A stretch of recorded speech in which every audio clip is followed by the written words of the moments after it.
L'Empire State Building de New York dans le noir absolu.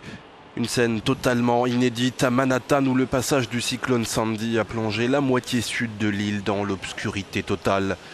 Des airs de fin du monde avec en prime une augmentation record du niveau de l'eau qui a atteint par endroits plus de 4 mètres du jamais vu depuis plus de 50 ans.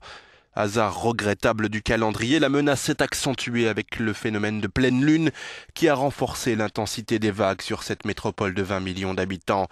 Des trombes d'eau qui ont envahi la plupart des rues du sud de Manhattan depuis Battery Park jusqu'au chantier de Ground Zero et aux bouches de métro. En cause la montée inhabituelle du niveau de l'East River et de l'Hudson qui encercle la ville. Témoins des dégâts, les habitants sont médusés.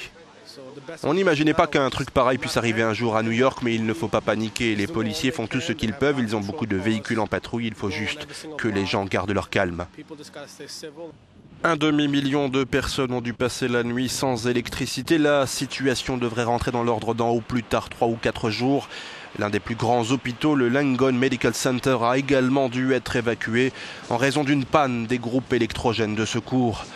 Dans le quartier du Queens, les flammes ont envahi une 50aine de maisons qui venaient de subir le ravage des eaux. Une situation exceptionnelle qui a poussé le président Obama à déclarer l'état de catastrophe majeure sur l'ensemble de l'État de New York. La ville qui ne dort habituellement jamais a sombré dans un profond sommeil.